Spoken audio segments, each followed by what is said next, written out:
Chapter 8 ஐடிசியா நம்ம already வந்து இதில் பாதி பார்க்கல, ஒரு 24 பேஜஸ் வரையும் பார்த்துருக்கோம். ஸோ வந்து இந்த இதில் வந்து லைக் இந்த கிளாஸில் வந்து ரிமைனிங் இது பார்க்குறோம். கரெக்டாக வந்து எடுத்திங்கன்னா பேஜ் நம்பர் வந்து 8.24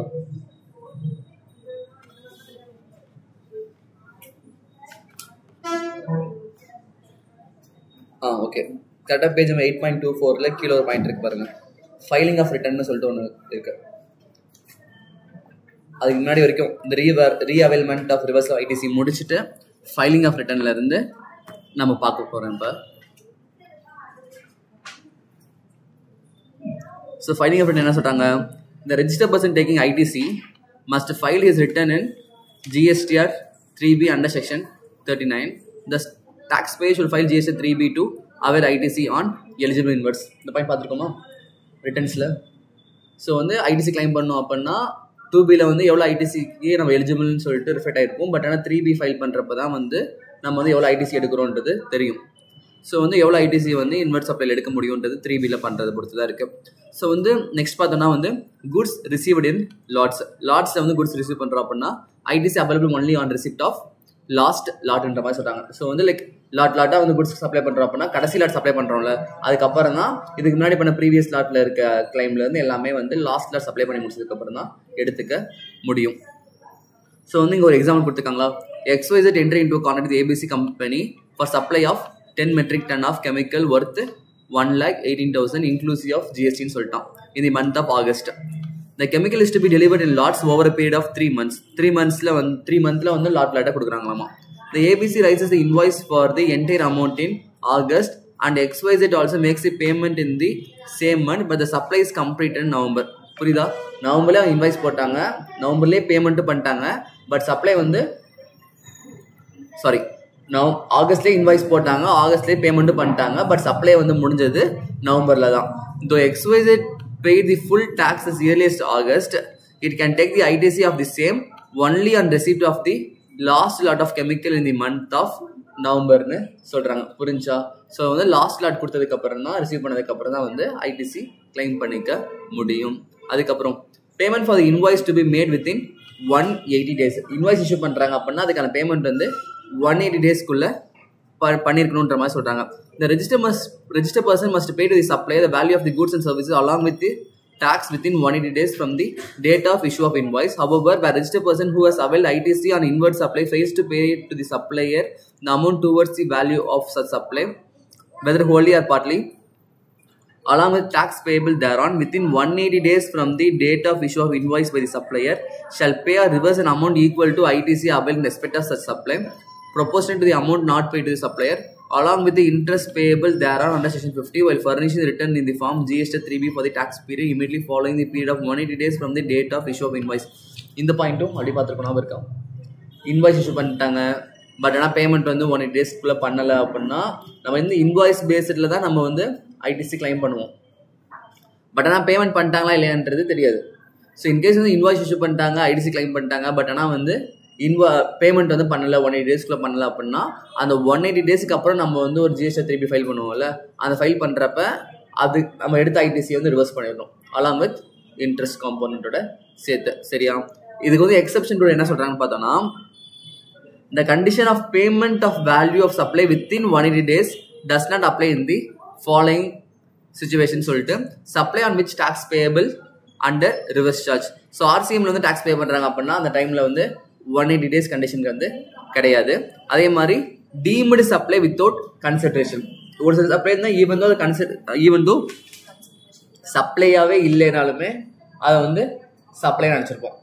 கரெக்டாக டீம்டு சப்ளைன்னு அர்த்தம் அதானே, அதாவது சப்ளை இல்லை பட் நான் ஆக்சுவலாக சப்ளையாக கன்சிடர் பண்ணுறோம் அப்படின்னா அதுக்கு வந்து 180 days வந்து க்ரைட்டீரியா கிடையாது. Addition made to the value of supply and account of suppliers liability in relation to such supply be incurred by the recipient of the supply. So addition made to the value of supply and account of suppliers liability. Suppliers or liability recipient pay பண்றாங்க. ஞாபகம் இருக்கா? Value of சப்ளைல பார்த்துருப்பீங்கன்னு நினைக்கிறேன். So அந்த மாதிரி பே பண்ணுறாங்க அப்படின்னா அந்த மாதிரி சுச்சுவேஷனுக்கும் இந்த 180 days க்ரைட்டீரியா கணக்கு இல்லைன்ற மாதிரி சொல்கிறாங்க. அண்டர் சிச்சுவேஷன் சொல்லிட்டு கீழே எக்ஸாம்பிள் கொடுத்துருக்காங்க. Due to quality dispute PZP Limited withheld payment on machines supplied by vendor till it could be rectified. More than 180 days went by in this dispute. The credit taken by PZP on the invoice need to be paid or reversed along with interest in GST 3B furnished for the month after completion of 180 days. Only after the vendor rectified the machine and PZP released the payment, PZP take the credit again. So இந்த time என்ன பண்றாங்க, PZP வந்து அவங்க வாங்கின machinery வந்து quality நல்லா இல்லைன்னு சொல்லிட்டு பேமெண்ட்டை வந்து ஹோல்ட் பண்ணி வச்சிட்டாங்க. பட் ஆனால் ஐடிசி கிளைம் பண்ணிட்டாங்க. ஸோ 180 டேஸ்க்குள்ள அவங்க பேமெண்ட் பண்ணணும். பட் ஆனால் மோர் தென் 180 டேஸ் ஆச்சு, அவங்க ஸ்டில் வந்து குவாலிட்டி நல்லா இல்லைன்னு சொல்லிட்டு பேமெண்ட் பண்ணாமே இருக்காங்க. அந்த 180 டேஸ்க்கு அப்புறம் அவங்க வந்து GST 3Bல ஐடிசி ரிவர்ஸ் பண்ணி அலாங் வித் இன்ட்ரெஸ்ட் ரிவர்ஸ் பண்ணி ஒன்ஸ் எப்போ அவங்க பேமெண்ட் பண்ணி இந்த பிரச்சனை எல்லாம் இந்த டிஸ்பியூட்லாம் எப்போ சரியாகுதோ அதுக்கப்புறம் வந்து அவங்க கிளைம் பண்ணிக்கலான்ற மாதிரி சொல்றாங்க. ஓகேவா? If depreciation claimed on tax component ITC not allowed. ஒருவேளை கேபிட்டல் குட்ஸ்லாம் பர்ச்சேஸ் பண்றாங்கல்ல, கேபிட்டல் குட்ஸ் பர்ச்சேஸ் பண்றப்ப இப்போ எக்ஸாம்பிள் மிஷின் 10 lakhs போட்டு வாங்குறாங்க, அதுக்கு ஜிஎஸ்டி வந்து ஒரு 1,80,000 வந்திருக்கு. இப்போ ஜென்ரலாக 10 lakhs என்ன பண்ணுவோம், அப்படியே வந்து கேபிட்டல் குட்ஸாக கன்சிடர் பண்ணி டிப்ரிசியேஷன் கிளைம் பண்ணுவோம். ஒருவேளை 10 lakh கூட அந்த டாக்ஸ் காம்பவுண்ட் 1,80,000 இருக்குல்ல, அதுவும் தானே கேபிட்டல் வேல்யூல சேர்ந்து வரும். ஆட் பண்ணுவோம். ஞாபகம் இருக்கா? அக்கௌண்ட்ஸில் பார்த்துருப்பீங்க, ஜிஎஸ்டியில் அக்கௌண்ட் ட்ரீட்மெண்ட்டில் கேபிட்டல் குட்ஸ் வாங்கினீங்க அப்படின்னா எக்ஸ்பென்சஸையும் வந்து கூட சேர்த்து போடுவீங்க, கூட வந்து டாக்ஸ் காம்பவுண்ட் சேர்த்து வரும். ஸோ வந்து 10 lakhs கூட அந்த 1,80,000 ஜிஎஸ்டி ஆட் ஆச்சு அப்படின்னா அப்போ 11,80,000 ஆயிடுச்சு மிஷினோட வேல்யூ. அந்த 11,80,000க்குமே வந்து நீங்கள் டிப்ரிசியேஷன் கிளைம் பண்ணுறீங்க அப்படின்னா நீங்கள் ஐடிசி கிளைம் பண்ணக்கூடாது. ஒருவேளை வந்து அந்த 1,80,000க்கு வந்து டிப்ரிசியேஷன் கிளைம் பண்ணல அப்படின்னா நீங்கள் வந்து ஐடிசி கிளைம் பண்ணிக்கலாம். அதான் வந்து இந்த ப்ரொவிஷன். சரியா? Next, the time limit for availing ITC. The 30th November of succeeding financial year, date of filing of relevant annual return. தெரியும்ல, 30th November அப்படி இல்லைன்னா annual return file பண்ணுறதுக்குள்ள whichever Salem அதுக்குள்ள வந்து ஐடிசி கிளைம் பண்ணிக்கணும். Next, here in case of debit note, the date of issuance of debit note and not the date of underlying invoices relevant to determine the relevant financial year. In case of debit note, date of issuance of debit note and not the date of underlying invoices relevant to determine the. So debit note பொறுத்தவரைக்கும் debit note issue பண்ண date இருக்கும்ல, அந்த date தான் relevant, invoice date வந்து relevant இல்லைன்ற மாதிரி சொல்றாங்க. அப்போ clarification on time limit under section 16 subsection 4 ன்னு சொல்லிட்டு in respect of RCM supply received from unregistered person கிட்ட இருந்து நம்ம வந்து ரிசீவ் பண்ணியிருக்கோம். அதோட ஐடிசியோட டைம் லிமிட் பற்றி இங்கே வந்து சொல்கிறாங்க. It is clarified that in case of supply received from unregistered supplier where tax has to be paid by recipient under reverse charge mechanism and where invoice is to be issued by the recipient of யாருக்குமே எல்லாம் இல்லாமல் இருக்காது, இருக்கும். யார்கிட்ட புது book இருக்கிறது இருக்கும். அப்போ இல்லை, கவனிச்சுக்கோங்க. இல்லைன்னா எக்ஸாமில் கேட்காம இருப்பாங்களா? Where invoice is to be issued by the recipient of the supply in accordance with section 31. The relevant financial year for calculation of time limit for availment of input tax credit under the provision section will be financial year in which invoice has been issued by the recipient under section CGST. ஆக்சுவலாக நான் pass பண்ணுறேன், அந்த புக்கை வந்து once read பண்ணிக்கோங்க, pass பண்ணி, அப்போ தான் சொல்கிறது புரியும். ஏன்னா வந்து இது அமெண்ட்மெண்ட்டு டார்க்காக கொடுத்துருப்பாங்க. ஸோ நீங்கள் பார்க்காம வாய்ஸில் மட்டும் கேட்டிங்கன்னா புரியாது. ஸோ ஒன்ஸ் ரீட் பண்ணிட்டு பார்ப்போம்.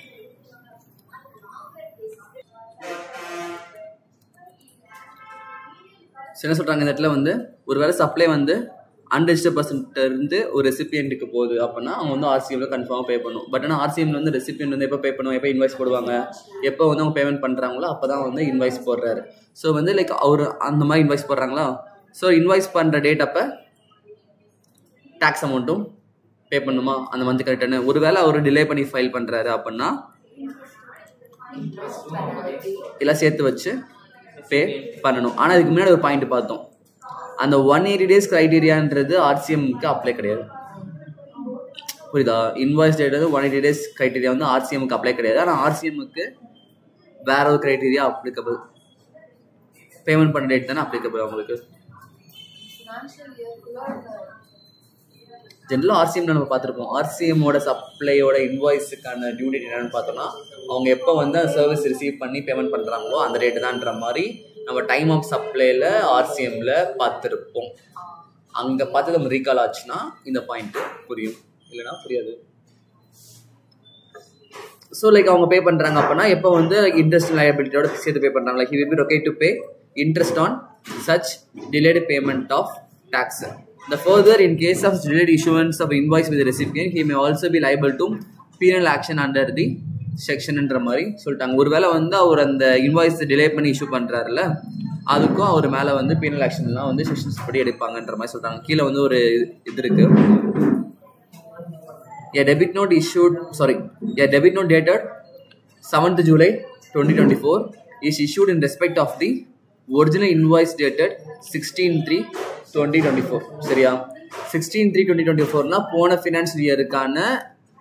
ஃபினான்ஷியல் சம்மந்தப்பட்ட இன்வாய்ஸுக்கான டெபிட் நோட்டு அடுத்த ஃபினான்ஷியல் இயரில் கொடுக்குறாங்க. As the invoice pertains to financial 23-24, the relevant financial year for availment of ITC in respect of the said invoice in terms of section 14 shall be financial year 23-24. However, the debit note has been issued in financial year 24-25. The relevant financial year for availment of ITC in respect of the said debit note shall be 24-25. புரியுதா? அந்த invoice வந்து போன வருஷத்தோடது, அதுக்கு avail பண்ணுற year வேற. அதே மாதிரி debit note next இயரோடது, அதுக்கு அவைல் பண்ணுற ஐடிசிக்கான இயர் வந்து வேற. புரியுதா? ஈவன் தோ வந்து அந்த டெபிட் நோட் வந்து அந்த ப்ரீவியஸ் இன்வாய்ஸ் கூட சம்மந்தப்பட்டு இருந்தாலுமே டெபிட் நோட் வந்து தனியாக செப்பரேட்டாக கன்சிடர் பண்ணி அதில் இருந்து தான் வந்து அதோட டியூ டேட்டு இன்வாய்ஸ் எல்லாமே டியூ டேட்டு ஐடிசி எல்லாமே அந்த டெபிட் நோட்டுக்கு செப்பரேட்டாக தான் பார்க்க முடியுன்ற மாதிரி சொல்கிறாங்க. ஓகேவா? Next, Hercules Machinery delivered a machine to XYZ. A monthly return filed under GST. In the month of January, under invoice number 49 dated 28 January 2024 for 4,50,000 plus GST, and undertook trial runs and calibration of the machine as per the requirement of XYZ. The amount chargeable for the post-delivery activities was covered in a debit note raised in the month of April 2024. January 2024 அப்போ 4,50,000 bill போட்டாங்க. ஆனால் post delivery ஆக்டிவிட்டீஸ்லாம் அவங்க என்ன பண்ணுறாங்க அப்படின்னா debit note கொடுக்குறாங்க. எப்போ கொடுக்குறாங்கன்னா ஏப்ரல் 2024 கொடுக்குறாங்க. அதுக்கு ஜனவரி 2024 அப்போ கொடுத்துட்டாங்க. அடிஷ்னலான எக்ஸ்பென்சஸுக்கு ஏப்ரல் 2024 அப்போ கொடுக்குறாங்க.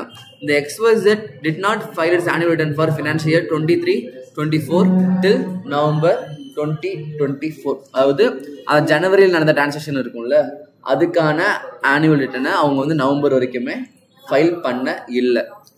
The time limit to avail ITC in respect of tax paid on supply for invoice number 49 would be 30th November 2024. அந்த 4,15,000 இருக்குல்ல, அதுக்கு டைம் பீரியட் பார்த்தோம்னா 30th November தான் ITC அவைல் பண்ண முடியும்.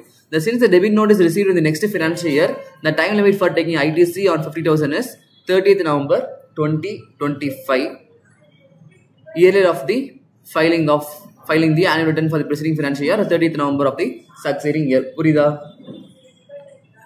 ஸோ அந்த இன்வாய்ஸுக்கு அவங்க ஐடிசி கிளைம் பண்ண முடியாது, பிகாஸ் அவங்க வந்து ரிட்டர்ன் ஃபைல் பண்ண கிடையாது. ஆனால் டெபிட் நோட்டுக்கு டைம் லிமிட் வந்து இன்னும் இருக்கு.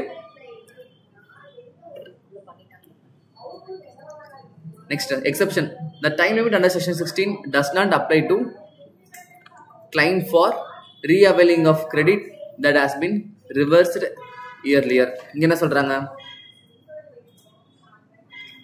டைம் லிமிட் இருக்குல்ல, அது வந்து கிரெடிட்டை ரீவைல் பண்ணுறாங்களா, ஆல்ரெடி எடுத்துருப்பாங்க, கிரெடிட் எடுத்திருப்பாங்க, திருப்பி வந்து ரிவர்ஸ் பண்ணியிருப்பாங்க, ரிவர்ஸ் பண்ணது திருப்பி கண்டிஷன் சாட்டிஸ்ஃபை ஆனதுக்கப்புறம் ரீஅவைல் பண்ணுவாங்க. அதுக்கு வந்து டைம் லிமிட் வந்து அப்ளிகபிள் இல்லைன்ற மாதிரி சொல்கிறாங்க. ஓகேவா?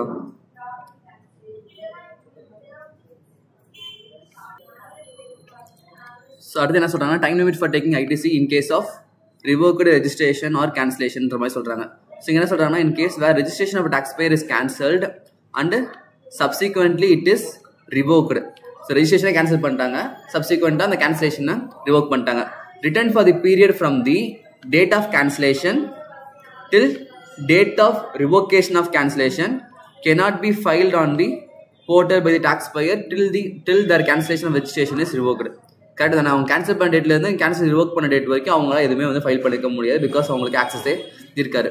In such cases, where the recipient has not claimed the ITC in respect of any invoices or debit note pertaining to that financial year, in the meantime, the time limit stipulated in the section 16 lapses, he will not be able to claim ITC on said invoice or debit note. So அப்படி வந்து அவங்க cancellation பண்ணி அதை rework பண்ணுற time வந்து sometimes வந்து கம்மியாக இருக்கலாம், சம்டைம்ஸ் வந்து அதிகமாக இருக்கலாம். ஆனால் வந்து செக்ஷனில் சொல்லியிருப்பாங்கல்ல 180 டேஸ்ன்னு சொல்லிட்டு, இல்லை 180 டேஸ் அப்படி இல்லைன்னா அவங்க ப்ரிஸ்கிரைப் பண்ண டைம் லிமிட், அந்த டைம் லிமிட் வந்து கிராஸ் ஆகி போய் டைம் லிமிட்டே வந்து லேப்ஸ் ஆகிடும். அந்த மாதிரி டைம் என்ன பண்ணுவாங்க அப்படின்னா, ஒன்ஸ் வந்து அவங்க கான்சிக்வெண்ட்டாக என்ன அவங்க ரிலாக்ஸேஷன் என்ன கொடுக்குறாங்கன்னு பார்த்தோன்னா, அவங்களோட கேன்சலேஷன் வந்து ரிவர்க் பண்ணுறாங்களா, ரிவர்க் பண்ணி ஆக்டிவ் ஆகுதா, ஆக்டிவ் ஆகி 30 டேஸ்க்குள்ளே அவங்க வந்து அவங்க ஃபைல் பண்ணாத ஃபார்ம்ஸ் எல்லாம் ஃபைல் பண்ணி ஐடிசியை வந்து கிளைம் பண்ணிக்கலான்ற மாதிரி சொல்கிறது தான் இந்த நெக்ஸ்ட் 2 பேராஸ். சரியா? ஸோ இன்கேஸ் கேன்சல் பண்ணிட்டாங்கன்னா ஐடிசி கிளைம் பண்ண முடியாது, பட் கேன்சல் பண்ண டிபார்ட்மெண்ட் தான். ஸோ ஒன்ஸ் வந்து கேன்சலேஷன் ரிவர்க் பண்ணதுக்கப்புறம் 30 டேஸ் டைம் கொடுப்பாங்க. அந்த 30 டேஸ் டைமில் நம்ம என்னென்ன ரிட்டர்ன்லாம் ஃபைல் பண்ணுவோம், ஃபைல் பண்ணி ஐடிசி வச்சு இருந்துச்சு அப்படின்னா யூட்டிலைஸ் பண்ணிக்கலாம். Restriction of ITC in proportion of taxable supplies. First எடுத்தோன்னா அதுக்கப்புறம் செகண்ட் எடுத்தோன்னா பிஸ்னஸ் பர்பஸ்ன்னு சொல்கிறாங்க. The ITC is restricted in proportion of the use of goods or services in taxable or zero-tax supply for business purposes. This is elaborated heading 4ன்ற மாதிரி சொல்கிறாங்க. Proportional பேசிஸில் வந்து ITC பிரித்து கைம் எடுக்கிறத பற்றி இந்த கான்செப்ட் எக்ஸ்டெண்ட் பண்ணியிருப்பாங்க. அது வந்து ஃபர்தராக வந்து கீழே வரும், அங்கே பார்த்துக்கலாம். ITC not allowed on certain supplies. The ITC has been blocked for specified goods and services. அது வந்து அந்த ஹெட்டிங் 4ல சொல்லியிருக்காங்க. அங்கேயே நம்ம டேரெக்டாக பார்த்துப்போம். ஒரு குவிஸ் இருக்கு, ஃப்ரீயாக இருக்கப்போ பார்த்துக்கோங்க. அதுக்கப்புறம் apportionment of credit and block credit. So கிரெடிட்டையும் பிளாக் கிரெடிட்டையும் எந்த பேஸில் அப்போஷன் பண்ணி எப்படி கிளைம் பண்ண போகிறது தான் கான்செப்ட். நான் ப்ரொவிஷன்ஸை ஃபுல்லாக ஸ்கிப் பண்ணுறேன், டேரக்டாக அனாலிசிஸ் பார்த்துக்கலாம்.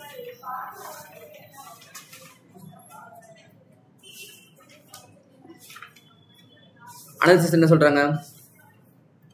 Section 17 provides apportionment and concomitant restriction of ITC in 2 situations. Apportionment and concomitant restriction of ITC in 2 situations, as also blocking of ITC on specified inward supply. அந்த ITC வந்து proportional பேஸில் பிரிக்கிறத பற்றி 2 situation explain பண்ணியிருக்காங்க. அதுக்கப்புறம் கூடவே வந்து invert சப்ளையில் வந்து எப்பப்பெல்லாம் வந்து ஐடிசி வந்து பிளாக் பண்ணியிருக்காங்க, அதை எப்படி கிளைம் பண்ண முடியாது அப்படின்றத சொல்லியிருக்காங்க. So apportionment of ITC first heading. The fundamental principle of credit scheme under value-added tax is that tax paid on input services, capital goods can be availed as credit only when the output is taxable. Thus, when tax is not payable on output, credit cannot be availed. தெரியும் எல்லாத்துக்குமே ஜென்ரலாக வந்து ஐடிசின்றது நம்ம எடுக்கிற inputs மேலே claim பண்ணுறது. ஆனால் எப்போனா நம்ம வந்து அவுட்புட் டேக்ஸ் பே பண்ணோன்னா தான் அந்த ஐடிசி வந்து கிளைம் பண்ணிக்க முடியும். ஒரு அவுட்புட் டேக்ஸ் பே பண்ணல அப்படின்னா அந்த கிரெடிட் வந்து நம்ம கிளைம் பண்ணிக்க முடியாது. Accordingly ITC and GST can be availed utilized for payment of tax and output supply. Consequently, ITC cannot be availed when tax is not payable on output supply, that is on exempt supply. The only exception to the above principle is zero rated supply, where ITC is available even if no tax is payable on output supply, as zero rated supply is not an exempt supply. புரியுதா? zero rated supply exempt supply வேற. Even though வந்து zero rated supply வந்து output tax நம்ம பே பண்ணாட்டியுமே நம்மளால ITC வந்து claim பண்ணிக்க முடியும். If a taxable person is making both taxable and exempt supply, he is entitled to full credit of ITC in respect of input service, capital goods exclusively used for taxable supply, and no credit at all can be availed for goods exclusively used for exempt supply. ஒருவேளை வந்து supplier வந்து exempt deal பண்றாரு, taxable supply deal பண்றாரு அப்படின்னா taxable supply மேல அவர் வந்து claim பண்ணிக்கலாம், exempt supply மேல அவர் கிளைம் பண்ண முடியாது. If common input services are used for taxable as well as exempt supply, only proportional ITC attributed to the taxable supply is available. The common ITC apportioned in the ratio of value of taxable supply and exempt supply. In case வந்து common inputs வந்து taxable supply use பண்றாங்க, exempt supply use பண்றாங்க அப்படின்னா எந்த அளவுக்கு வந்து taxable supply use பண்றீங்களோ அந்த அளவுக்கு வந்து proportionate பிரிச்சு கிளைம் பண்ணிக்கலாம்ன்ற மாதிரி சொல்றாங்க.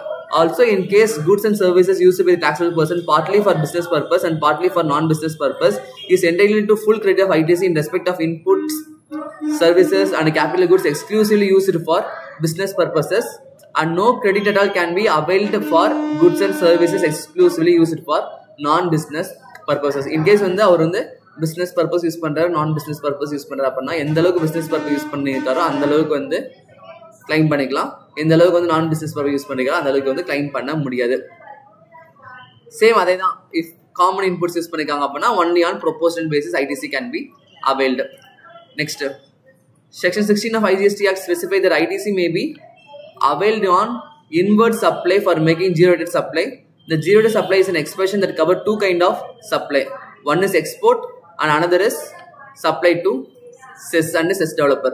Therefore, ITC available goods and services are used for supply made in the course of export or CES unit CES developer. நம்ம CESனாலே எக்ஸ்போர்ட்ன்ற மாதிரி தான் கணக்கு வச்சிருக்கோம். ஜெனரலா டீம்டு எக்ஸ்போர்ட்ன்ற மாதிரி சொல்லுவோம். CESக்கும் எக்ஸ்போர்ட்டுக்கும் பண்றதுக்கு மேல ITC கிளைம் பண்ணிக்க முடியும். அது பேர் தான் வந்து நம்ம ஜீரோ ரேட் சப்ளைன்ற மாதிரி சொல்றோம். A registered person in the business of manufacturing shoes, he gave 50 pairs of shoe to his friends free of cost. The ITC on input and input service attributable to such 50 pair of shoes being used for non-business purpose will not be available. புரியுதா? ஒரு 50 பேர் வந்து ஃப்ரீயா கொடுத்துட்டாரு. Since வந்து அது வந்து சப்ளையே கிடையாது. ஸோ அது மேலே ஐடிசியும் வந்து கிளைம் பண்ணிக்க முடியாது. அதாவது அந்த 50 பேர் ஷூக்கு ஐடிசி போட்டிருப்பார்ல, புரியுதா? அந்த ஒரு 100 பேர் ஷூ வாங்கியிருக்கப்ப எக்ஸாம்பிளுக்கு ஒரு 10,000 ரூபா டாக்ஸ் பே பண்ணியிருக்காரு அப்படின்னா, இப்போ வந்து 100 பேர் ஷூவுமே அவர் வித்தாதான் அந்த 10,000 கிளைம் பண்ண முடியும். ஒருவேளை அவர் 50 பேர் தான் வித்திருக்காரு, மீதி அவர் ஃப்ரீயா கொடுத்துருக்காரு அப்படின்னா அவர் பே பண்ண 10,000 ரூபாயில ஒரு 5,000 தான் கிளைம் பண்ணிக்க முடியுமே தவிர மீதி 5,000 ரூபாய் கிளைம் பண்ணிக்க முடியாது, வேஸ்டட். அதுக்கப்புறம் கீழே a registered person manufacture a product X chargeable to 18% GST. The product Y chargeable to nil rate of tax, and a product Z which is exported without payment of tax under a bond. All three products are manufactured from common inputs and input services. So 3 product make பண்ணுறாங்க, ஒன்று வந்து export பண்ணுறாங்க, ஒன்றுக்கு வந்து tax ரேட்டே கிடையாது, இன்னொன்று வந்து tax இருக்குது. ஆனால் 3 ப்ராடக்ட்டுமே வந்து சேம் இன்புட்ஸ் வச்சு பண்ணுறாங்க. The ITC on input service attributed to product Y being an exempt supply will not be available. சென்டரில் பார்த்தோம்ல, ஒன்றுக்கு வந்து நில் ரேட் ஆஃப் டாக்ஸ்னு சொல்லிட்டு அதுக்கு மேலே மட்டும் ஐடிசி கிளைம் பண்ணிக்க முடியாது. எக்ஸ்போர்ட் பண்ண ப்ராடக்ட்டுக்கும் அந்த 80% ஜிஎஸ்டியில் கவர் பண்ண ப்ராடக்ட்டுக்கும் ஐடிசி கிளைம் பண்ணிக்க முடியும். அதுக்கப்புறம் blogger credits. ITC on tax paid on almost every input services capital goods used for supply of taxable goods and services allowed under GST except a small list of items provided under section 17 subsection 5. ஜெனரலா வந்து ITC வந்து எல்லா input services capital goods மேல எடுத்துக்கலாம், ஒரு சில இதுக்கு மேல மட்டும் எடுத்துக்க முடியாது. Thus ITC on such item is not allowed even though the same may qualify as input services capital goods and are used in the course or furtherance of business. Even though அவங்க எல்லாம் business பர்பஸ்க்கு use பண்ணியிருந்தாலுமே அந்த section 17 subsection 5ல சொன்ன list of items மேலே ITC claim பண்ணிக்க முடியாது, because அது எல்லாமே வந்து blocked credits. The blocked list of credit cover mainly items of personal consumption, input and input services, use of which result into formation of an immovable property except plant and machinery, telecommunication towers, pipeline laid outside the factory premises, etc. The taxes paid as a result of deduction of evasion of taxes, etc. என்ற மாதிரி ஒரு சில எக்ஸாம்பிள்ஸாக கொடுத்துருக்காங்க. இதெல்லாம் வந்து blocked credits கீழே cover ஆகுன்ற மாதிரி. The various goods and services on which credit is blocked are discussed here under என்ற மாதிரி. The motor vehicle and other conveyance and related services. Motor vehicles and other conveyance. அதுக்கப்புறம் இந்த related services தான் வந்து இந்த insurance service பண்ணுறது, repair maintenance service பண்ணுறது, இதெல்லாம் சொல்கிறாங்க. So motor vehicles and conveyance have been defined in the CGST Act. இந்த motor vehicles exclude vehicle running upon fixed rails, special purpose vehicle for being used in a factory or any enclosed premises, the vehicle with less than 4 wheels fitted with engine capacity of up to 25 cc. இது எல்லாமே வந்து motor வெஹிக்கல்னு சொல்கிறாங்களா? இது எல்லாமே motor vehicle இல்லைன்னு சொல்கிறாங்க, புரியுதா? Fixed ரயிலில் ஓடுற வண்டி, அதுக்கப்புறம் ஃபேக்ட்ரி பர்பஸ்க்குள்ள பண்ணுற வண்டி, அதே மாதிரி இன்ஜின் கெப்பாசிட்டி வந்து 25 cc இருக்குது, அதே மாதிரி வீல்ஸ் வந்து 4 வீலுக்கு கீழே இருக்குது அப்படின்னா அது எல்லாமே வந்து மோட்டார் வெஹிக்கிளாக கன்சிடர் பண்ண மாட்டாங்க. Broadly, ITC is blocked on motor vehicles, vessels and aircrafts with certain exceptions. The further ITC is also blocked on certain services relating to motor vehicle, vessels and aircraft, namely the general insurance and servicing and repair and maintenance. The basic principle here is that the motor vehicle, aircraft, vessel on which ITC is blocked, the ITC and service of insurance, service and repair and maintenance pertaining to such motor vehicle, vessels, aircraft is also blocked. புரியுதா? அந்த motor வெஹிக்கிளே blocked. So அதுக்கு சம்மந்தப்பட்ட insurance service, repair and maintenance சர்வீஸ்லாம் இருக்கும்ல, அதுவும் பிளாக்டுன்ற மாதிரி சொல்கிறாங்க. Okay, the blocked credits relating to motor vehicle, vessels and aircraft related to services are discussed here ன்னு சொல்லிட்டு ஒரு டேபிள் கொடுத்துருக்காங்க. The goods and services on which credit is blocked. The exception to goods and services mentioned in column 2. அதுக்கு remarks. The exception listல பார்த்தா என்ன இருக்கு? Ineligible motor vehicle, when used for any of the following eligible purpose, making further supply of taxable supply of such motor vehicle. Example, traders of motor vehicle. Refer discussion on availability of ITC and demo vehicles given below this table. Making taxable supply of transportation of passengers. Okay. இதனால பெருசாக போதும், சின்ன point நினச்சேன், ஒவ்வொரு பாயிண்டாக பார்த்துருவோம், அப்போ ஈஸியாக தெரியும். ஃபர்ஸ்ட் எடுத்தோன்னே goods and services on which credit is blocked இருக்குன்னு சொல்கிறாங்களே, அது என்னென்னு பார்க்குறோம். The motor vehicle for transportation of persons with seating capacity less than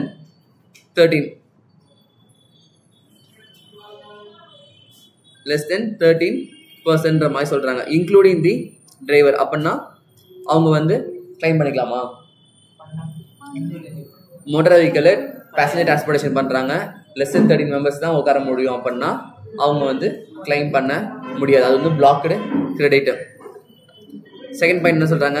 vessels and aircrafts, அதுக்கப்புறம் general insurance, servicing, repair, maintenance relating to ineligible motor vehicle, vessels, aircraft. இது மேலே பார்த்தோன்னா ஒரு பேராகிராஃப், அது அப்படியே தான் இங்கே வந்து 3 பாயிண்ட்டாக கொடுத்துருக்காங்க. கரெக்டாக? அதே மாதிரி leasing, renting or hiring of motor vehicle, vessels or aircraft on which ITC is not allowed. So இது 4மே வந்து பிளாக்டு கிரெடிட்னு சொல்கிறாங்க. ஓகே, செகண்ட் பக்கத்தில் என்ன சொல்கிறாங்க? Exception to goods and services mentioned in column 2 on which credit is allowed. So பக்கத்தில் பார்த்தோம்ல, என்னென்ன பார்த்தோம்? மோட்டார் வெஹிக்கிள்ஸ் 13 மெம்பர்ஸ் கீழே இருக்கிறது, அதுக்கப்புறம் அது சம்மந்தப்பட்ட இன்சூரன்ஸ் சர்வீசஸ், ஸோ இதெல்லாமே வந்து பிளாக் கிரெடிட்னு பார்த்தோம். அதோட எக்ஸப்ஷன்ஸ் வந்து இந்த காலம் தான் சொல்கிறாங்க. சரியா? Exception to the goods and services mention in காலம் 2. புரியுதா? ineligible motor vehicle when used for any of the following eligible purpose. அங்கே பார்த்து அந்த ineligible vehicle இருக்குல்ல, அந்த வெஹிக்கிள் வந்து ஒருவேளை இந்த மாதிரி எலிஜிபிள் பர்பஸ்க்காக யூஸ் பண்ணுறாங்க அப்படின்னா அதெல்லாமே வந்து எக்ஸப்ஷன்ஸில் வந்துடுவாங்க. Making further taxable supply of such motor vehicle. Example, traders of motor vehicle. இப்போ மோட்டார் வெஹிக்கிளில் சேல் பண்ணுறாங்கல்ல, அவங்க என்ன பண்ணுவாங்க? அந்த வண்டி ஓட்டிட்டு வந்து இருப்பாங்களா? அந்த வண்டியெல்லாம் ஓட்டாமல் வேற ஒரு கண்டெய்னர் ஏற்றிட்டு வந்து ஃப்ரெஷ்ஷாக வச்சுருப்பாங்க ஷோரூமில், கிலோமீட்டரே ஓடி இருக்காரு. இப்போ ஒரு ஓடின வண்டி வாங்கிட்டு போவீங்களா வீட்டுக்கு வாங்குறப்ப? புது வண்டி ஓடாத கிலோமீட்டராக இருக்குன்னு சொல்லுவாங்க. ஆனால் அதை எப்படி அங்கேயேவா அசம்பிள் பண்ணுறாங்க? வேற ஏதோ ஒரு பிளேஸ்லேருந்து வந்திருக்கும். எப்படி வரும்? ஒரு கண்டெய்னர் ஏற்றி வேற ஒரு வண்டி வந்து அந்த எல்லா மோட்டார் வெஹிக்கிள் கொண்டு இருக்கும். அந்த இதை பற்றி டீல் பண்ணுறாங்க. அது எனக்கு கீழே வந்து எலாபரேட்டாக சொல்லியிருக்காங்களாம். அங்கே அதை என்னென்னு பார்த்துக்கலாம். இப்போதைக்கு அந்த பாயிண்ட் வச்சுக்கோங்க. அதுக்கப்புறம் making taxable supply of transportation of passenger. Example, travel offering transportation service. So வந்து பேசஞ்சர் டிரான்ஸ்போர்ட் சர்வீஸ் பண்ணுறாங்கல்ல, அது வந்து எக்ஸப்ஷன் மாதிரி சொல்கிறாங்க. அதுக்கப்புறம் making taxable supply of imparting training on driving such motor vehicle. So அந்த டிரைவிங் சர்வீஸ் ப்ரொவைட் பண்ணுறாங்க. எக்ஸாம்பிளுக்கு இந்த பெரிய பெரிய கண்டெய்னர்ஸ், ஜேசிபி, அதை ஈவன் காசே வச்சுக்கோங்க, டிரைவிங் ஸ்கூல்ன்ற மாதிரி இருப்பாங்கல்ல, அவங்க பண்ணுற சர்வீசஸ்லாம் இருக்கும்ல, அது வந்து எப்படி சொல்கிறது? ஆக்சுவலாக வந்து அதெல்லாம் கொஞ்சம் இப்போ எக்ஸாம்பிளுக்கு வந்து டிரைவிங் ஸ்கூலில் இருக்கிறதுக்கெல்லாம் பிரேக் வந்து 2 பக்கம் இருக்கும். இந்த பக்கம் வச்சிருப்பாங்க, அந்த பக்கம் வச்சிருப்பாங்க. வண்டி வந்து ஒரு அளவுக்கு தான் ஸ்பீடாக போகாது, அதுக்கு மேலே ஸ்பீடாக போகாது. அதெல்லாம் வந்து ஒரு மாதிரி கஸ்டமைஸாக ரெடி பண்ண வண்டி, லேர்ன் பண்ணுறதுக்காக. ஸோ அந்த மாதிரி வண்டிலாம் ஆக்சுவலாக இன்எலிஜிபிள் தான். பட் இருந்தாலும் அதை வந்து ஒரு எலிஜிபிள் பர்பஸ்க்காக பண்ணுறாங்க. ஸோ அதெல்லாம் வந்து எக்ஸப்ஷன் கீழே வந்துடும்ன்ற மாதிரி சொல்கிறாங்க. அதுக்கப்புறம் vessels and aircraft when used for any of the following eligible purposes. என்னன்னா making further taxable supply of such vessels or aircrafts, making taxable supply of transportation of passengers, making taxable supply of imparting training on navigating such vessels, making taxable supply of imparting training on flying such aircraft, transportation of goods. இந்த vessels aircraft வச்சு இதெல்லாம் பண்ணுறாங்க அப்படின்னா இதெல்லாமே வந்து exceptions to blocked credits. அதுக்கப்புறம் such services relating to ineligible motor vehicle, vessels or aircrafts when used for eligible purposes. Such services when received by manufacturer of ineligible motor vehicle, vessels or aircraft or supplier of general insurance services in respect of eligible motor vehicles or aircraft issued by him. So அவங்க மேலே என்ன சொல்லியிருந்தா, ineligible motor vehicle use பண்ணுற ineligible motor vehicle-க்கு பண்ற services additional things எல்லாமே வந்து அதுவும் ineligible சொல்லி பார்த்துருப்போமா.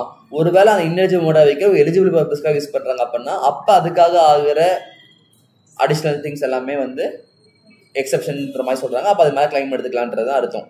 அதுக்கப்புறம் such services when used for making an outward taxable supply of same category of service as an element of taxable composite or mixed supply.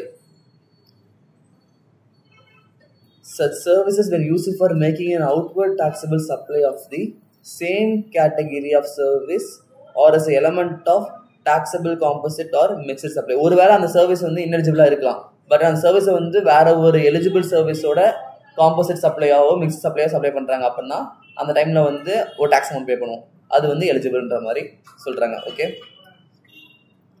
Such services when provided by an employer to its employee under a statutory obligation. Employer வந்து ஒரு எம்ப்ளாயிக்கு service provide பண்றாரு, ஆனா வந்து பர்சனலா பண்ணல, statutory ஆப்ளிகேஷனா லா படி ஒரு ஆப்ளிகேஷனா பண்றாரு அப்படின்னா அதுவும் எலிஜிபிள்ன்ற மாதிரி சொல்றாங்க.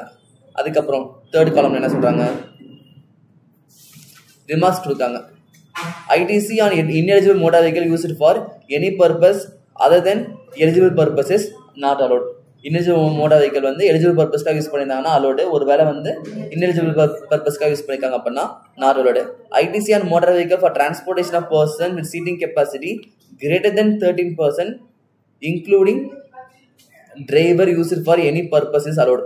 ஒரு மோட்டார் வெஹிக்கிள் வந்து பேசஞ்சர் டிரான்ஸ்போர்ட்டேஷன் பர்பஸ் யூஸ் பண்றாங்க, ஆனா more than 13%னா allowedன்ற மாதிரி சொல்றாங்க. Next ITC and motor vehicle other than ineligible motor vehicle, that is motor vehicle used for transportation of goods, dumpers, tippers, etc. used for any purpose is allowed. ITC and motor vehicle other than ineligible motor vehicle used for any purpose is allowed. என்ன சொல்ல போறாங்க, ineligible motor vehicle வந்து motor used for transportation of goods, அந்த பெரிய பெரிய லாரிஸ்லாம் இருக்கும்ல, tippers, டம்பர்ஸ், இதெல்லாம் வந்து யூஸ் பண்றாங்கல்ல, அந்த மாதிரி மோட்டார் வெஹிக்கிள்லாம் வந்து அலோடுன்ற மாதிரி சொல்றாங்க.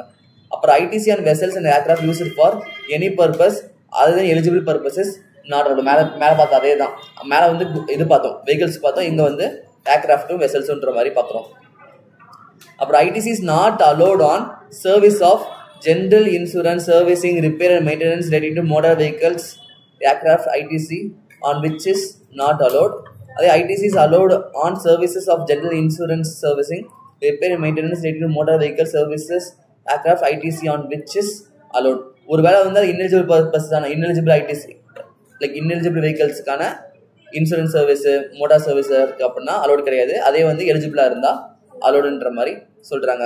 லாஸ்ட் பாயிண்ட் என்ன சொல்றாங்க, ITC on leasing, renting, hiring of motor vehicle, vessels or aircraft on which ITC is allowed is also allowed. ITC on leasing, renting or hiring of motor vehicles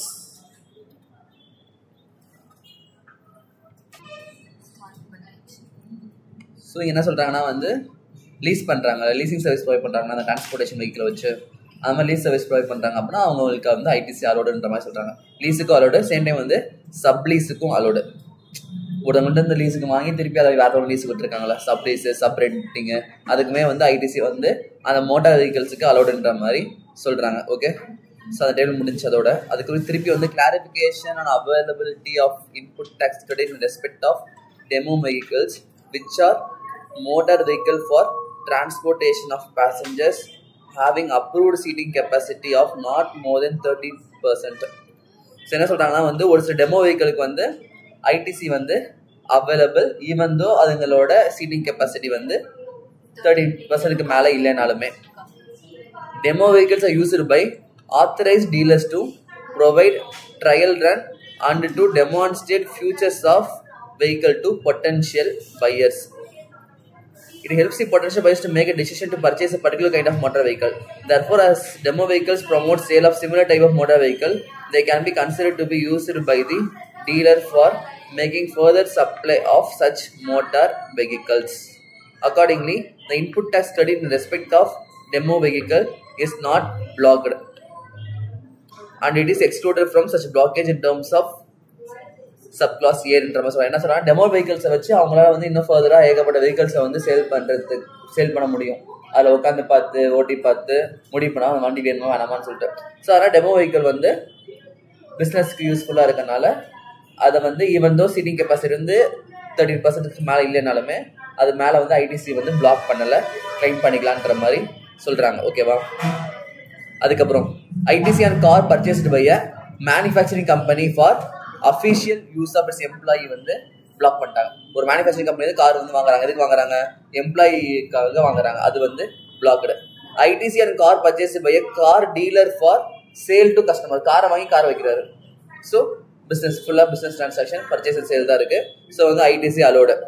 அதே மாதிரி ITC on car purchase by company engage in renting out car for transportation of passenger வந்து allowed. Passenger rent பண்ணுறதுக்கு like காரை வந்து rent பண்ணுறாங்க passenger transportation பண்ணுறதுக்கு, அது வந்து allowed. ITC and car purchase by car driving school for imparting training on driving is allowed. Car school இருக்குல்ல, driving school இருக்குல்ல, அவங்க வாங்குற காருக்கு வந்து அலோடுன்ற மாதிரி சொல்கிறாங்க. ITC and buses seating capacity for 24% purchased by company for transportation of its employee from the residence to office and back is allowed. அதுக்கப்புறம் ITC and truck purchase by company for transportation of its finished goods. ஒரு company வந்து truck வாங்குறாங்க, எதுக்கு வாங்குறாங்க, அவங்க finished goods transportation பண்ணுறதுக்காக வாங்குறாங்க, அதுக்கு வந்து ஐடிசி அலோவ் பண்ணுறாங்க. ITC and aircraft purchase manufacturing company for official use of its CEO. ஒரு மேனுஃபேக்சரிங் கம்பெனி வந்து சிஇஓ வந்து அஃபிஷியல் பர்பஸ்க்காக எடுத்துகிட்டு போகிறதுக்கு ஃப்ளைட் வாங்கியிருக்காரு, ஏர்க்ராஃப்டே வாங்கியிருக்காரு. ஸோ அது வந்து அலோவ் பண்ண மாட்டாங்க, blocked. ITC and aircraft purchased by aviation school providing training on flying aircraft, training provide பண்ணுறதுக்காக ஏர்க்ராஃப்ட் யூஸ் பண்ணுறாங்க, அதுக்கு வந்து allowed. ITC and general insurance taken on car use by employee of a manufacturing company for official purpose is blocked. So அதே ineligible. So அது பண்ணுற இன்சூரன்ஸும் ineligible. அதே மாதிரி மெயின்டெனன்ஸ் என்ன சொல்கிறாங்க, ITC and maintenance and repair service avail by company for truck used for transporting of this குட்ஸுக்கு allowed. ITC and general insurance service taken on car manufactured by car manufacturing company is allowed. A business jet purchased for official travel of the company director is blocked. So jet வாங்கி company directors போகிறாங்க, அது வந்து block பண்ணி வச்சிருக்காங்க. Next வந்து foods, beverages, outdoor catering, health services, அதுக்கப்புறம் other services பற்றி சொல்கிறாங்க. The goods and services on which credit is பிளாக்டுன்ற மாதிரி கேட்டதுக்கு foods and பிவரேஜஸ்ஸு, outdoor catering, beauty treatment, health services, அதுக்கப்புறம் காஸ்மெட்டிக் அண்ட் பிளாஸ்டிக் சர்ஜரி, அப்புறம் life insurance and health insurance. இதுக்கு மேலெலாம் வந்து ஐடிசி வந்து பிளாக் பண்ணி வச்சுருக்காங்க, கிளைம் பண்ண முடியாதுன்னு சொல்லியிருக்காங்க. ஓகேவா? கீழே பார்த்தோன்னா membership of a club, health and fitness centre, அந்த மெம்பர்ஷிப் சர்வீஸ் ப்ரொவைட் பண்ணுறாங்கல்ல, அந்த மெம்பர்ஷிப்க்கு பண்ணுற ஐடிசியும் வந்து ஜிஎஸ்டியும் வந்து பிளாக் பண்ணி வச்சுருக்காங்க. Travel benefits extended to employee on vacation such as leave or home travel கன்செஷனும் வந்து அலோட் கிடையாது, பிளாக்டு. இந்த மூணுமே வந்து இதுக்கு பிளாக்னு சொல்லிட்டாங்க. சைடில் என்ன சொல்கிறாங்க, exception to goods and services mention in காலம் 2. இந்த சைடில் பார்த்தோன்னா 3 பாயிண்ட்டு, அந்த 3 பாயிண்ட்டுக்கும் எக்ஸப்ஷன் சொல்கிறாங்க. Such goods and services when used by a registered person for making outward taxable supply of the same category of goods and services as an element of taxable or composite or mixed supply. ஒருவேளை அந்த சைடில் பார்த்து அந்த health care service, outdoor catering service, foods and beverage இருக்குல்ல, அவர் வந்து business point of வியூவில் பண்ணுறாரு, outward supply பே பண்ணி அவுட்வர்ட் சப்ளைக்காக பண்ணுறாரு அப்படின்னா அது வந்து அலோடுன்ற மாதிரி எடுத்து கிளைம் பண்ணிக்கலாம், அலோடுன்ற மாதிரி சொல்கிறாங்க. அதுக்கப்புறம் such goods and services when provided by an employer to employee on statutory obligation தான் allowed. அதுக்கப்புறம் such services when provided by an employee to employee under அதாவது இந்த மெம்பர்ஷிப் சர்வீஸ், அதுக்கப்புறம் இந்த ட்ராவல் பெனிஃபிட்ஸ்லாம் வந்து ஒரு ஸ்டாட்யூட்டரி ஆப்ளிகேஷனாக அவங்க பண்ணுறாங்க அப்படின்னா அலோடு, ஜென்ரலாக பண்ணாங்கன்னா அலோட் கிடையாது. ரிமார்க்ஸ் கொடுத்துருக்காங்க. ITC on such goods and services is allowed in case of subcontracting, that is when such goods and services are used by the taxpayer who is in the same line of business. புரியுதா? சப்கான்ட்ராக்டிங்னா அவங்க அதை வாங்கி அவங்க விற்கிறாங்க அப்படின்னா okay allow பண்ணுறாங்க. அதே மாதிரி when such goods and services are provided by the employer to its employee without any statutory obligation, ITC வந்து block. Employer வந்து employeeக்கு வந்து கொடுக்குறாரு, ஆனால் வந்து statutory obligation இல்லாமல் பர்சனலாக கொடுக்குறாரு அப்படின்னா blocked. When goods and services are provided by the employer to employee without any statutory obligation, ITC is blocked-ன்ற மாதிரி சொல்கிறாங்க. அதுக்கப்புறம் திருப்பி அகைன் எக்ஸாம்பிள்ஸ் தான் கொடுத்துருக்காங்க. Manufacturing company purchase food item for being served to its customer free of cost on 10th year of incorporation. So வந்து அவங்க free of காஸ்ட்டில் food service பண்ணுறாங்க, அது வந்து என்னது பிளாக்டு, ஏன்னா அவுட்புட் டாக்ஸே வராது. ABC & Co, a caterer of Amritsar, has been awarded a contract for catering in a marriage to be held in ஏதோ ஒரு place. The firm has given that contract for supply of snacks to be served in the marriage to CD and Sons or local catering of Ludhiana. Okay, ITC and such outdoor catering services are allowed-ன்ற மாதிரி சொல்றாங்க. இது ஏன் catering service provide பண்றாங்க நார்மலா. அதுக்கப்புறம் ITC on outdoor catering service available by garment exporter for marketing event organized for its prospective customer. ஒரு garment வந்து catering service avail பண்றாங்க, ஆனா அவைல் பண்ணி ஒரு ஸ்பெசிபிக் குரூப் ஆஃப் பீப்புள்ஸ் கொடுக்குறாங்க. கேட்டரிங் சர்வீஸ் ப்ரொவைட் பண்ண அவங்க இல்லை, இந்த கம்பெனி பண்றாங்க. ஸோ இதுக்கு வந்து அலோட் கிடையாது, புரியுதா? டேட்டா கேட்டரிங் சர்வீஸே பண்றாங்கன்னா அவங்களுக்கு அலோடு. பட் இவங்க அவங்கள்ட்ட வாங்கி அவங்களுக்கு ஸ்பெசிஃபிக்காக ஒரு நிஷி மார்க்கெட்டில் ப்ரொவைட் பண்ணுறதுனால அலோடு கிடையாது. அதுக்கப்புறம் outdoor catering service available by a company to run a free canteen in its factory. The factory in 1948 requires the company to set up a canteen in its factory. The ITC and such outdoor catering is allowed. வெளியே இருந்து ஒரு catering service வந்து இந்த கம்பெனியில் provide பண்ணுறாங்க, அதுதான் allow பண்ணுறாங்க. The managing director of a company has taken membership of a club, the fees for which is paid by the company. MD வந்து ஒரு கிளப்ல போயிட்டு மெம்பர்ஷிப் எடுத்திருக்காரு, ஆனால் ஃபீஸ் வந்து யார் பே பண்ணுறா? கம்பெனி பே பண்ணுறாங்க. அந்த சர்வீஸ் வந்து பிளாக் பண்ணிட்டாங்க, அதுக்கு வந்து அலோவ் கிடையாது. அதே மாதிரி company avail service of a travel agency for organizing a free vacation for the top performing employees. So டாப்பாக பர்ஃபார்ம் பண்ணுற எம்ப்ளாயிஸுக்கு வந்து ஃப்ரீ வெக்கேஷன் சர்வீஸ் ப்ரொவைட் பண்ணுறாங்க. ITC வந்து அந்த இடத்துல பிளாக்டு. Next, work contract service for construction of immovable property. One major input service ITC and which is blocked is input service relating to construction activity like construction of office building, factory building, etc.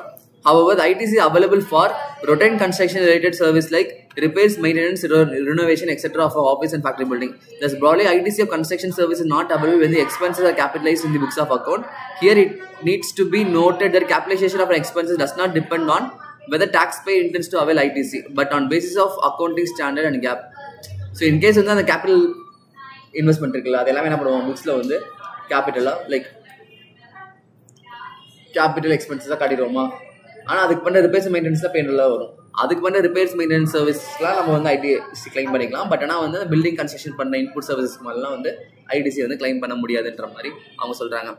The work contract has been defined in the CGST Act. Essentially, the work contract is a composite supply involving both goods and services under the S12 definition of work contract include work in relation to both movable and immovable properties ன்ற மாதிரி நார்மலாக meaning. ஆனால் GST பொறுத்த வரைக்கும் இங்கே வந்து work கான்ட்ராக்ட்னா வந்து இம்மூவல் property மட்டும்தான் மீன் பண்ணுறாங்க. கீழே வந்து மீனிங் ஆஃப் இம்மூவல் ப்ராப்பர்ட்டி கொடுத்துருக்காங்க, அதை நம்ம ஆல்ரெடி பார்த்துருக்கோம், ஜஸ்ட் ரீட் பண்ணி பார்த்துக்கோங்க. அதுக்கப்புறம் under GST law composite supply of work contract is treated as supply of services in terms of schedule 2. So GST பொறுத்த வரைக்கும் ஒர்க் கான்ட்ராக்ட் வந்து சப்ளை ஆஃப் சர்வீசஸ் தான் நம்ம ட்ரீட் பண்ணுறோம். ITC and work contract services for construction of immovable property is blocked. Work contract ITC இருக்குல்ல, immovable property பொறுத்த வரைக்கும் work contract service வந்து பிளாக் பண்ணியிருக்காங்க. எக்ஸப்ட்னு சொல்லிட்டு ஒரு சில இது கொடுத்துருக்காங்க. ITC it is an input service for further supply of work contract service.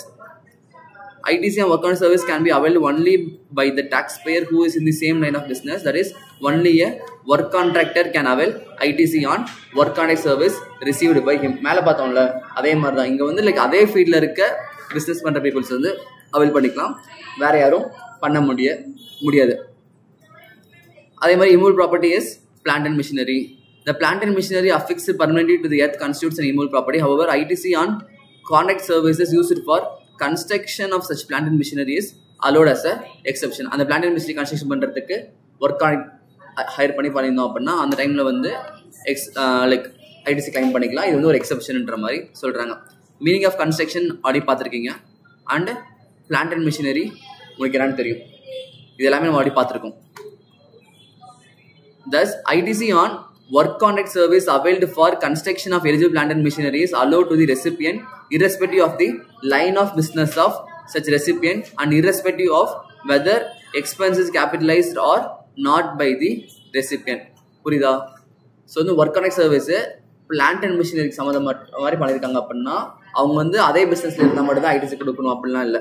அவங்க வந்து irrespective of the recipient ITC claim பண்ணிக்கலாம்.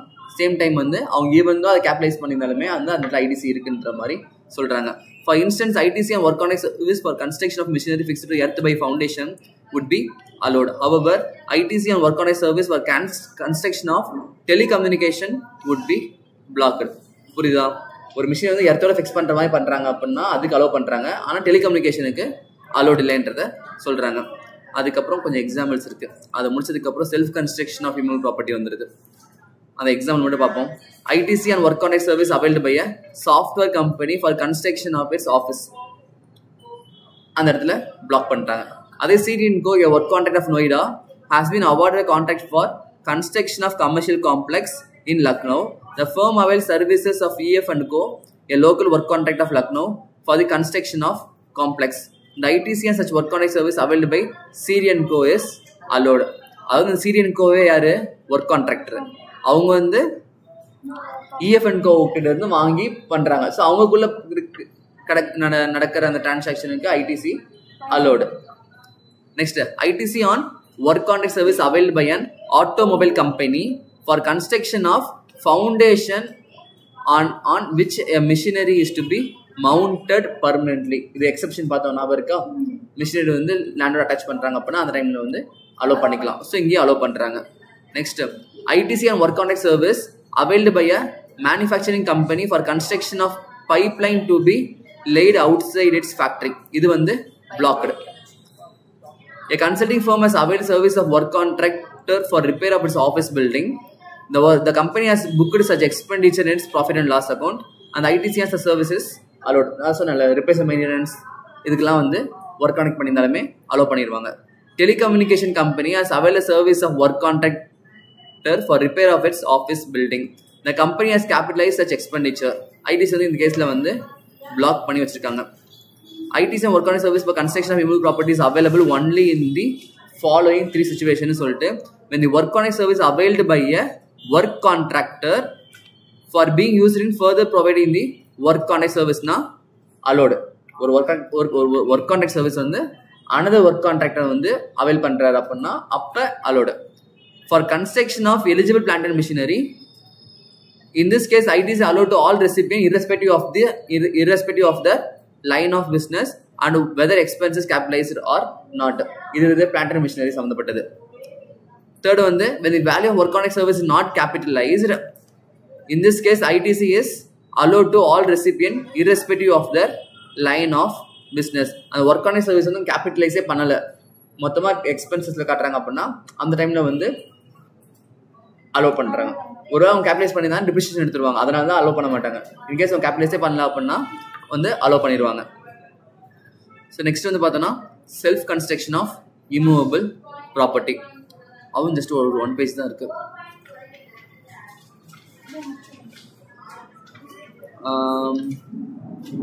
அதை நெக்ஸ்ட் கிளாஸ்ல பார்க்கலாம்.